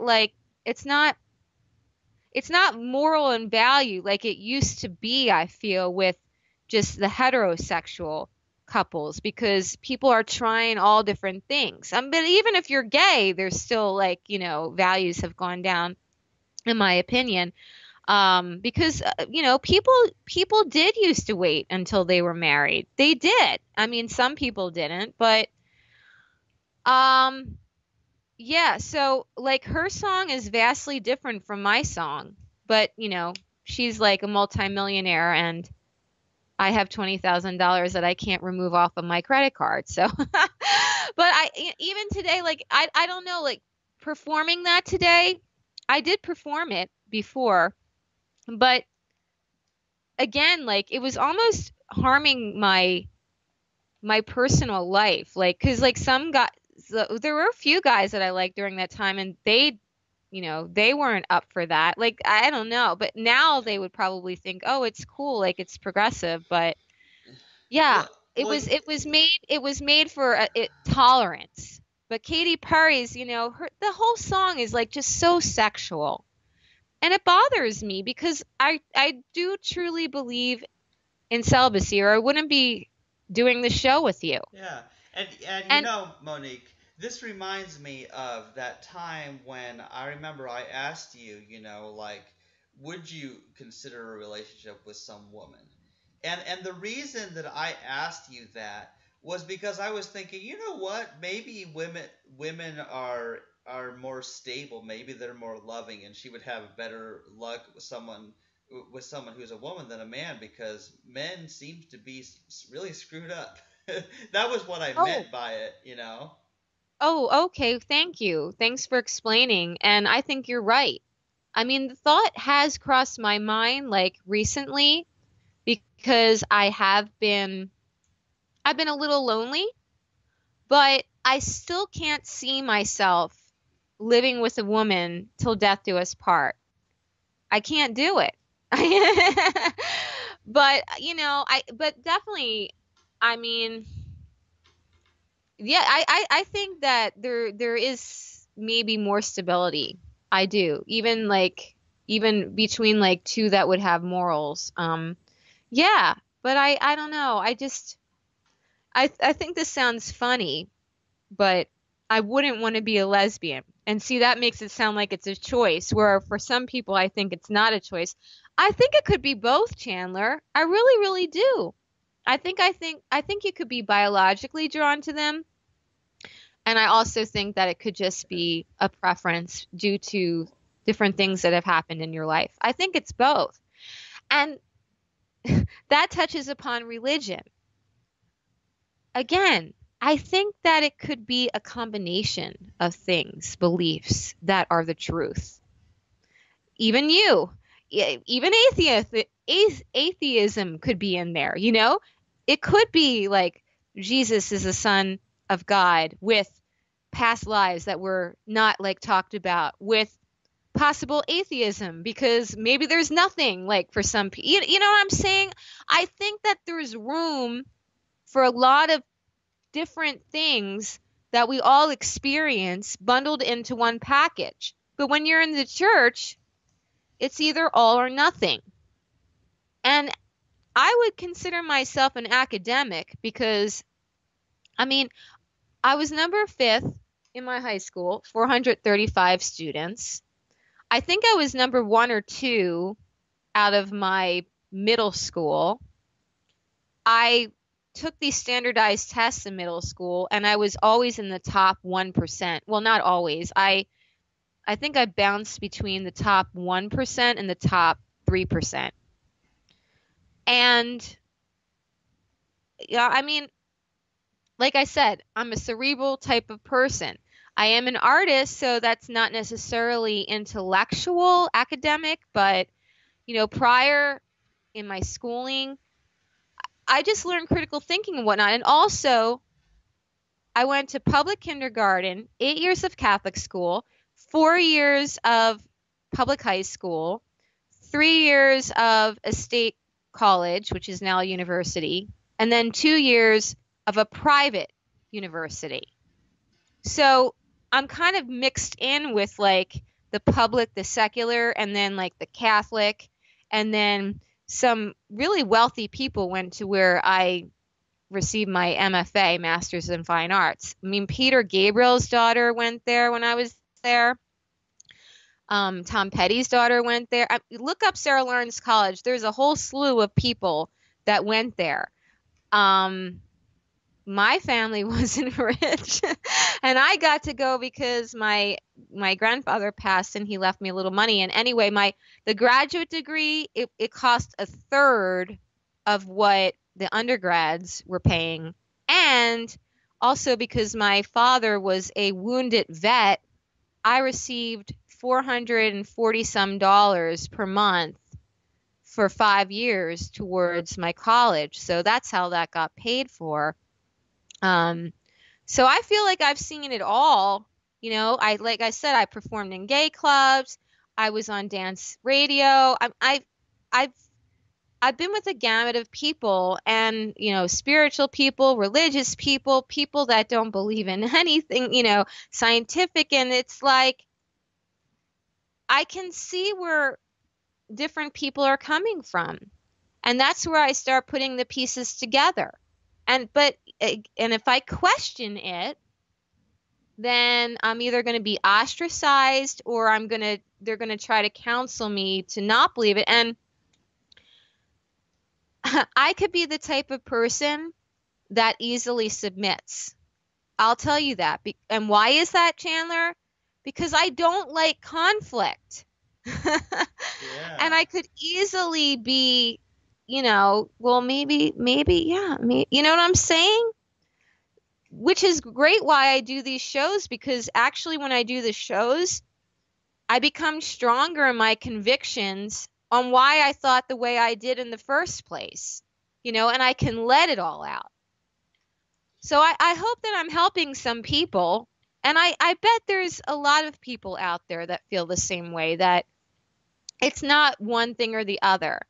We all know that most things are not black or white. There's a gray area. And why shouldn't the same be for a person's religion? But the last thing I want to say is, I am concerned with people being so open-minded that it actually hurts them in the long run. I mean, how many people have been open-minded where they're like just trying all these sexual things, and then, something goes wrong, you could die, or drugs for another, I mean, people are open-minded. They take drugs and whatnot. They think it's spiritual or whatnot, but you could die from that. And then I also think today, I was thinking in the car, a lot of guys, they've been on the forefront of inventions, but most guys, if there's a speeding car, usually it's a guy and not a girl, although there's some girls out there, but, and a lot of the rudest drivers are male instead of female, although there's some rude females too. But you wonder, why are they speeding? They know that, they could hit somebody, or someone can hit them, or it's unsafe. But then I think to myself, well, you know what else was unsafe? Getting us up into the air to fly. That was really unsafe. What the heck were the Orville and what were the brothers' names again? The Wright brothers? The brothers. the one who Wright- made the airplanes, The the Wright brothers. Yeah, the Wright brothers. What were they thinking? They could have died, right? Yeah. They could have died. They were trying to, and now we have this huge airline industry that, like, oh, I mean, you don't want to fly? Why? It's so quick, you know? Like, you want to drive? You want to, like, sail a ship? I mean, it's like, why not fly? I mean, this was like a dangerous concept to make, and now it's completely mainstream. You know what I'm saying? So there's certain things that are open-minded and dangerous, and then they lead to great things. And then there's other things that you're open-minded and dangerous, and they lead to death. Yeah. So I think that life is just really funny like that. Yeah, well, you know, it's very interesting, Monique, because I mean, when talking about things that are risky, I mean, we've talked over and over about how risky sexual intercourse is. And notice that people just do dangerous things. And I think it's because they either they're not really aware of the risks of all that can happen, or they just really don't care. They want to do something so bad that they don't care if they die doing it. Yeah, right. They don't care. And there's a lot of people out there, they don't want to live long lives, you know. I guess they just don't want to get old. But I personally always thought it would be awesome to be like one of the longest living person ever.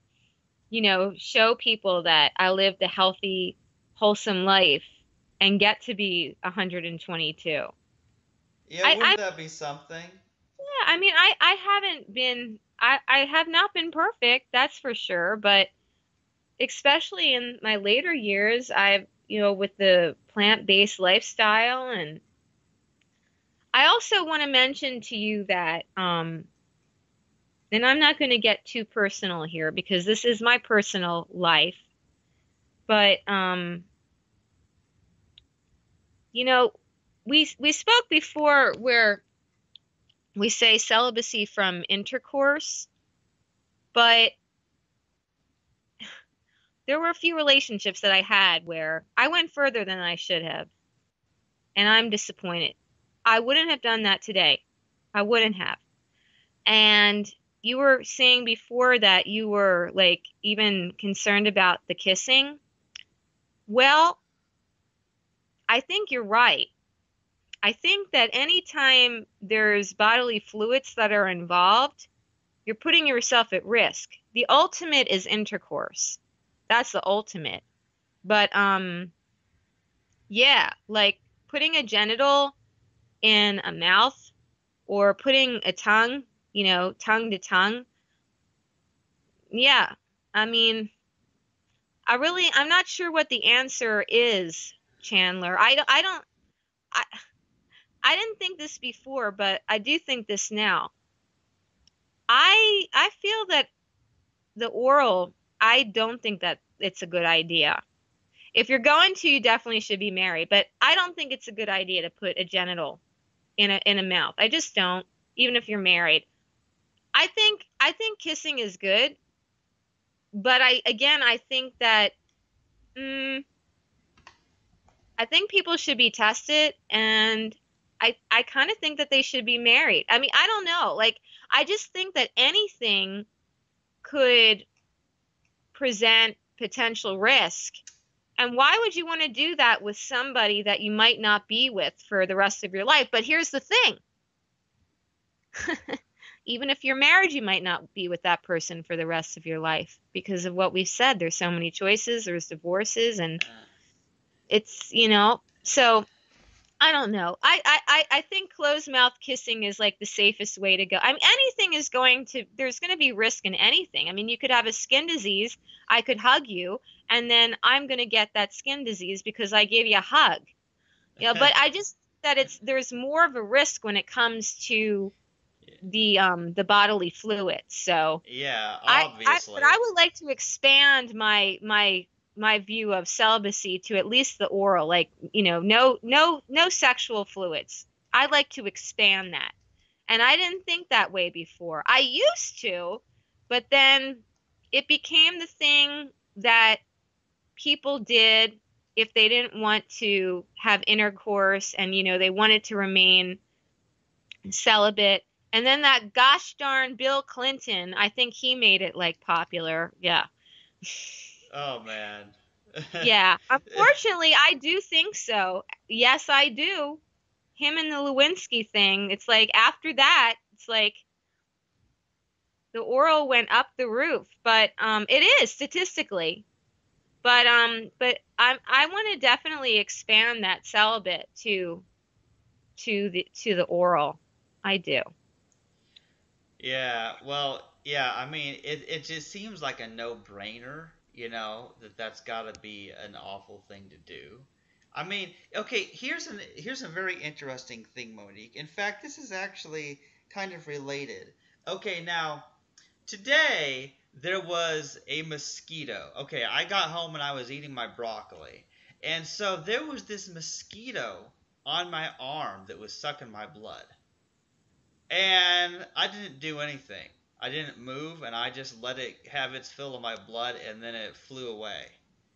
But even though, and you know what I think? First of all, I think that if you don't try to harm a mosquito, eventually it will leave you alone, and it doesn't even cause a rash or anything, because I didn't have a problem.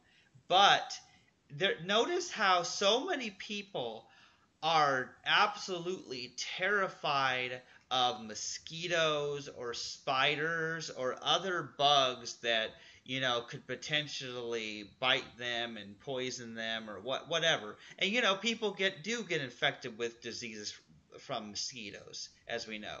But isn't it funny how the same people who would run from a mosquito or a spider, supposedly they consent to let somebody put their dirty dick in them? That is a total contradiction, because I'll tell you that penis has more harmful diseases that could come out of that and infect you than any mosquito out there. It's a weapon. It's a weapon. You own a weapon, Chandler. I know, and I don't want it. Oh, and nobody has a license for it either. I know, it's scary. It's a gun with no license, man. Oh my goodness. That's another thing regarding the Christian religion. They are so gun-toting happy anymore, with the Second Amendment.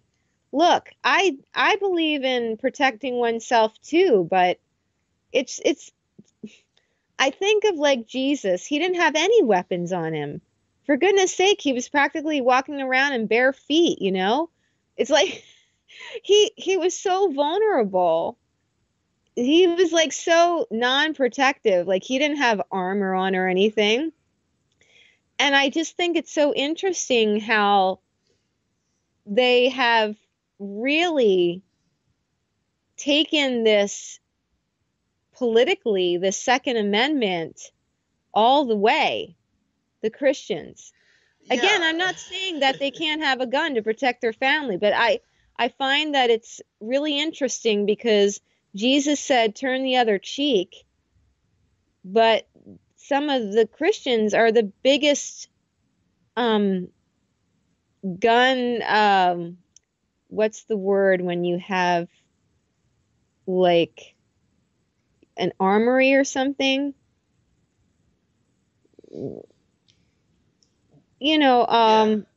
Yeah, armory, I guess. Yeah, well, I know what you're saying, Monique, because here's what's funny about it is, okay, I know that Republicans, that's their thing, is that they're very pro everybody owning guns, that they all want the right to own guns or whatever.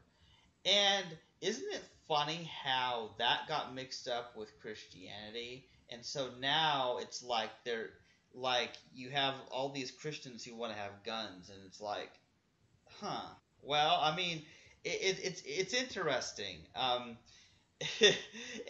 you know how I feel about guns. It's like, the only purpose of having a gun is to like shoot and kill something. Unless, of course, it's like a water gun, in which case the worst you'll do is get somebody wet. So anyway, why don't you conclude on why you left and how you feel about it? Yeah, okay, well, as you know, I've already explained, the way they treated women, and then there's the fact that, they're carnists who justify, the killing of animals based on their Bible and that it's God's will, and that they didn't have a foundation upon which they could all agree for their morality. So what happened was, over time, I believed less and less of the religion. And I was trying to figure things out, and I was listening to podcasts, reading books, and eventually I got to a point where I didn't legitimately believe any of it. I didn't believe that there was a God. I didn't believe that there even was a Jesus. And even if there was, I don't think that anyone can deserve to go to hell. Or you know what I mean? And even if so, the crucifixion of somebody, whether it's Jesus or anybody else, would not actually save us from anything. The only way to save yourself is to go celibate and vegan. But basically, how I feel about it, though, now is, well, it gave me a chance to start my life over again, since after no longer being bound by having to conform to a certain religion, made me think, wait, I can think everything out now. I could think, is something right or wrong? Not is it God's will, but is it right or wrong? Or not is it God's plan for my life, but do I want to do it or not? So it got me really considering things from a more logical perspective and with no contradictions. Because now I have a moral code. Now I know the way I want to live my life, and I don't have the internal struggle of believing one way while professing to believe a religion that tells me I have to be different. So, because otherwise I couldn't be vegan, I couldn't be celibate if I was trying to live under the rules of Christianity. I could never go back to that system. And I want to make mention that in Christianity, they'll state that Jesus made the ultimate sacrifice. He sacrificed his life, or God sacrificed his son's life. And, the sacrifices used to be animals, and then Jesus was the human animal sacrifice. And it does bother me that this is considered the plan, just as you said, like an hour ago about the animal sacrifices, or about an hour ago. Yeah. It's like, why did, and then Abraham was tested to kill his son Isaac if he loved God. It's like, why would you test people to kill? That seems so... Yeah. It seems so wrong. It doesn't seem like a loving God, which is what in my mind, even though there's horrific things that happen, I still want to believe that there's a loving God, that there's a plan. And when I hear this kind of stuff, Abraham didn't wind up killing Isaac. It was just a test.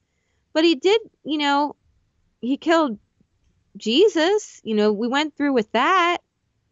Why? Why do people have to die in order to save us? I guess if you want to look in history, there were a lot of female suffragettes who tried to get equal rights for females, and they died in the process. Or blacks, Africans, they tried to speak out to end slavery, and Some of them escaped. Some of them were caught. They died. Martin Luther King died. So there are people that tried to do good and then they died, but they made it better for people in the long run. Yeah. I get, I see that. Yeah. But God, like, purposefully saying, I'm going to have my son kneel to a cross in order to save everybody? Yeah. This bothers me. And this is very highly promoted in the Christian church. Jesus died for you. God gave you his only son. And it's like, to me, it just seems sad. And I can't really celebrate it. Well, yeah, You know? and in fact, Monique, here's the absolute truth. A vegan can't celebrate that. And you know why? Because we can never condone the killing of a cow or a chicken or a pig or a Jesus. It's all the same thing. Yeah. I don't want anybody to die. And first of all, I don't think that we needed to be saved in the first place. But even so, I could never accept the sacrifice of another animal. Yeah. It just doesn't seem like it's godly. When I hear godly, I hear of something that's wonderful, marvelous, taking you to a higher level. But these things that we're talking about, they end up in pain and corpses. And I don't find that taking anyone or anything to a higher level. Not to mention that our temples, and I truly believe this, our bodies are our temples. Whether or not you're religious or whatever, they contain us. You can call our bodies machines if you like, or our instrument, our tool, but we want to keep it in good shape. So when we talk about sacrificing and, putting a nail through a wrist, that's not taking care of the body that holds the soul and the spirit. And I'm actually talking this out right now for the very first time. So it's very disappointing to me, Chandler, because I do not consider myself an atheist. I do believe that there's something greater. Sometimes I think that it's a game. Sometimes I think there's a plan. I do believe that Jesus was part of the plan. But all this destruction kind of stuff, it doesn't make me feel gracious. It makes me feel like, well, why? Why? I mean, I understand if there were a bunch of bad people and he wiped them out, that's not as bad to me if they were bad. But poor little baby Isaac, he wasn't doing anything wrong. And his dad was about to chop his head off. And Abraham wasn't doing anything really wrong. I don't know. It was just a test. Well, and Jesus definitely wasn't doing anything wrong. Yeah, well, in a way, Monique, this kind of relates to how I feel about the abortion issue. And here's what I mean. Okay, now, people do all kinds of terrible things. There's all these people murdering other humans and these non-human animals anyway. And then there's these men who rape these women. But you know what's strange about it?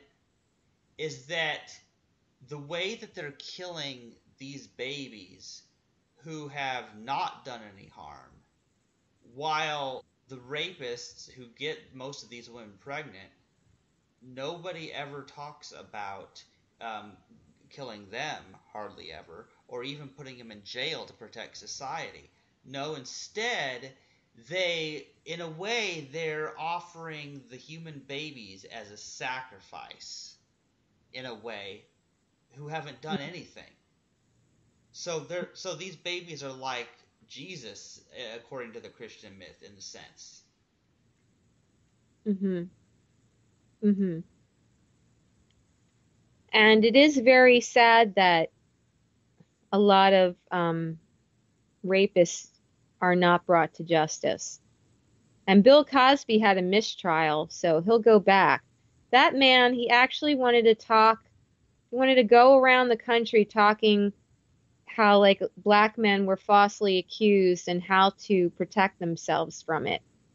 The man drugged and raped like 40 women, allegedly. Even if he didn't lose this one case, I don't feel that he should be going around talking to young men how to protect yourself from women saying that they raped her because he did, because he drugged like 40 women. I mean, unless it's a total conspiracy. So just putting it out there. I mean, you're right.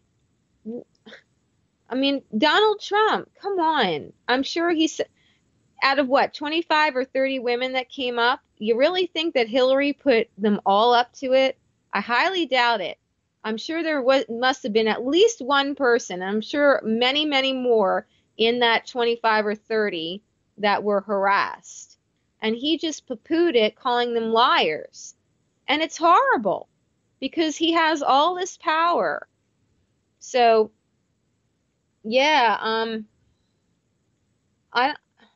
it is bothersome, Chandler, how people really don't take this seriously, even in this day and age.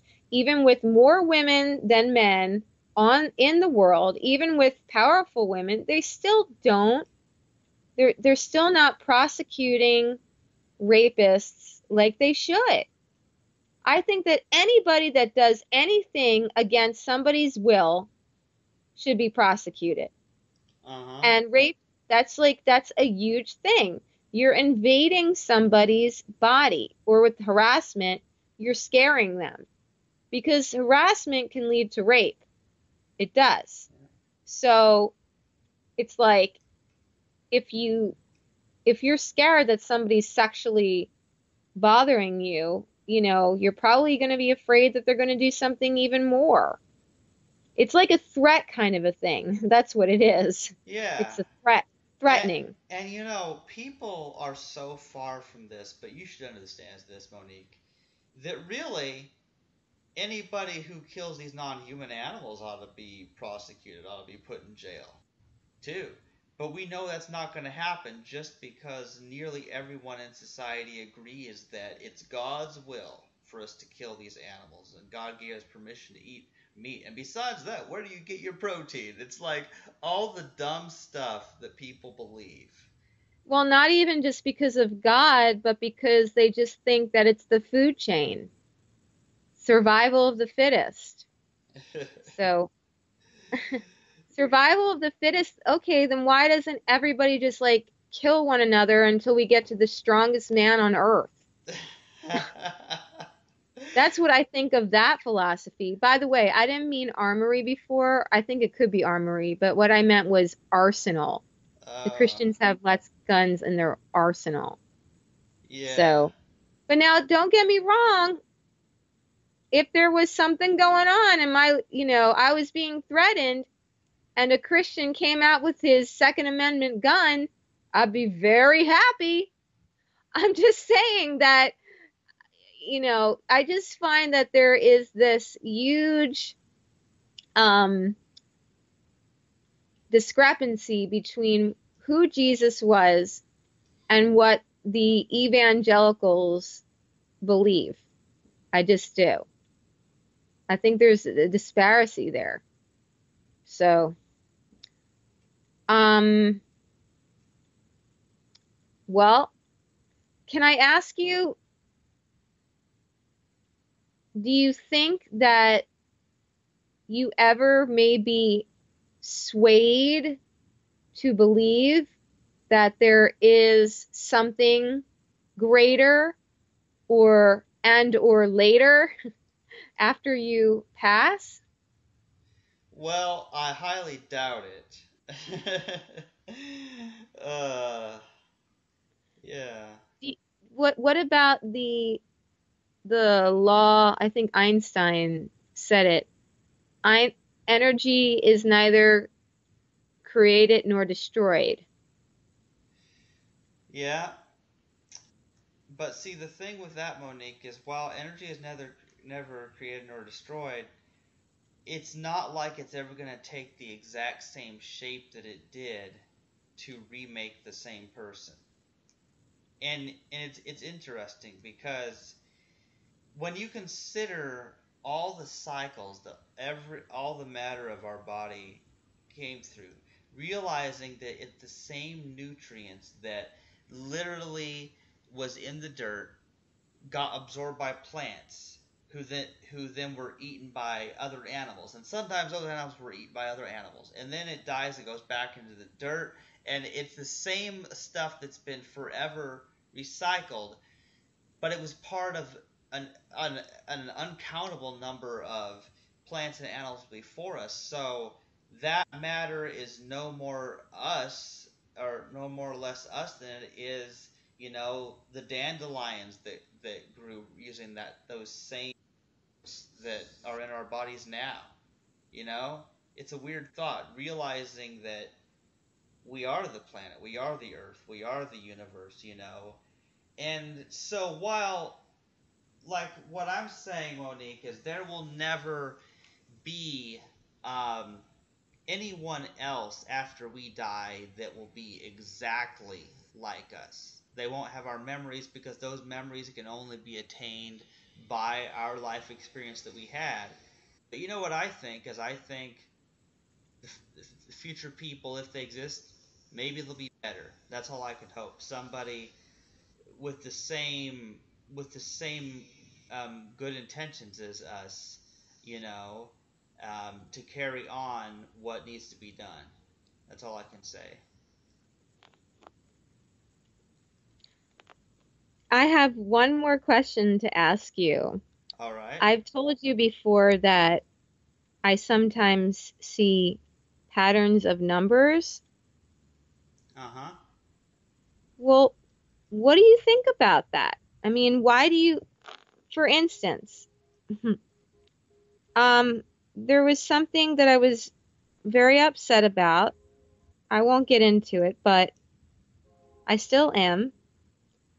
And in my mind, as I was driving, I said, because I still do pray, I do believe in praying. I just, like I said, I'm not traditional evangelical, but I still feel there's a source, although not, I don't know exactly what, but I said, God, what is this? Is this like just a game? Is this just like a game that, we're supposed to, go through and then that's it? And I looked at the odometer and I took a photo of it so I could share this with you. My odometer read 129777, and then the temperature right next to it said 77. So there were 5 sevens in a row after I asked that question about life being a game. And I don't want life to be just a game, but I asked it and that's what I saw. And next to it, I'm just looking on my my speedometer. The next numbers I can see is 140, and 1 is supposed to mean the angels are with you, and 4 mean the angels are with you. And I think 0 is kind of like a heaven or an infinity. I forget. I'll have to look online. But anyway, that probably doesn't mean a whole lot to you, except for the fact that I just told you I asked a question and I saw a string of 5 sevens. And I mean, can you not tell me that there's something kind of like out there that kind of maybe answers us sometimes in a mystical way, or in a way that can communicate to us instead of like scaring us and like showing some sort of a ghostly form? They communicate in a different way, like with numbers, or maybe a butterfly passing by when you think about someone who's passed away or something. what do you think about that? Oh, the door just opened as I was saying that. I'm just telling you that I have the door opened like a crack, and it just like opened a little. I think I did, unless my eyes were skewed. So, I mean, what do you think? Well, if that's supposed to mean something, then it would probably be better if there was, like, I don't know, the ghost of Christmas present or something to appear and give you the actual message in plain English rather than showing you a bunch of sevens. Well, I don't know. I mean, I have a math degree. Oh, it says battery 11% remaining. That's so funny. 1-1. Oh, and in my folder it says 11. I'm just letting you know. And the more I talk about it, Chandler, the more it happens, actually. So you're saying that you would rather want a concrete answer than like all these puzzles. Yeah. I have to mention one more thing. I've been told by a few Christians, including my former partner, that the Bible gives all the answers, that God wouldn't leave us in confusion. But the Bible does lead me into confusion when I talk about the different things that concern me. But yeah, like, I mean, I think he was talking about past lives. It came up again, where I'm like, well, maybe it just wasn't put into the Bible. And he said, do you think that God would do that? God wants us to know what to do. And that's the kind of thing that I think, like, oh, well, then I start doubting, like, all the thoughts that I've just mentioned to you just by this one thing. Like, well, I would like to know all the answers. And does God really want to leave us in the darkness? I don't think so. But I don't know. It's kind of a catch-22. There's a double number again. Haha. It's like you can be confused with religion as an, intelligent, feeling person, or you can be confused outside of religion. Well, the numbers on Skype are showing me that we've been talking for 2 hours and 6 minutes.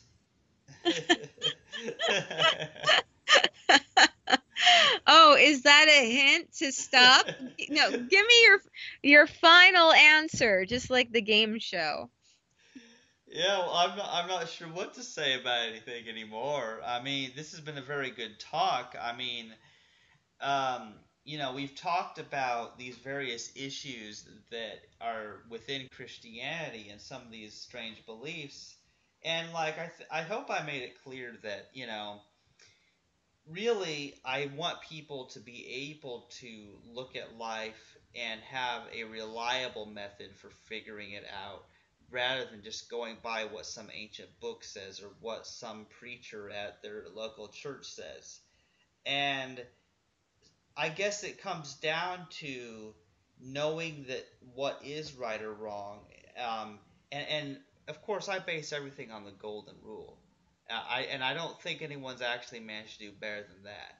If you wouldn't want someone doing it to you, don't do it to somebody else. And as long as we follow that, whether you believe it comes from God, or whether you just think it's plain common sense, or whether you learned it from My Little Pony or something like that, if everyone was that way, the world would be so much happier. Yeah, and we'd also be rich, because we'd have a lot of golden rules compiled in our arsenal.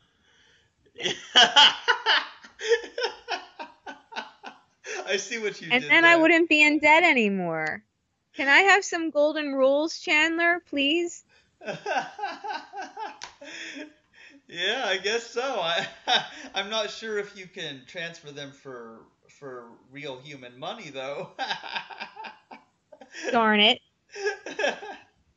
Well, I just looked up the 777, so I'm going to give you a link so people can listen a read and look at it if they're interested. But it says it means collective consciousness, spiritual awakening, determination, logic, discernment, and discerning.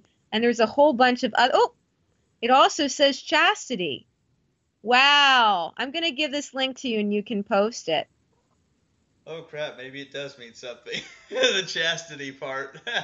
And then 7777 says it encourages you to look to higher learning, studying, investigating, and researching topics that genuinely interest and resonate with you. So, I don't know, Chandler. You might be changing your mind at some point, but one thing that we're not going to change our mind about is we like celibacy and we like veganism. Veganism, yeah. Because it's the safe thing to do. And it's actually love. Because it's a pure love. You're not spreading germs. You're not killing. You're not pounding the person. You're not making them take birth control. You know?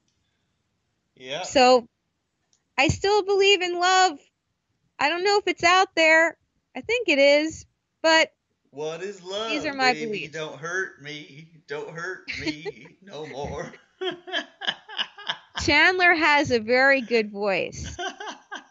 It would be amazing for me to sing a song with him someday. Yeah. But first I have to put the bells and whistles on this song.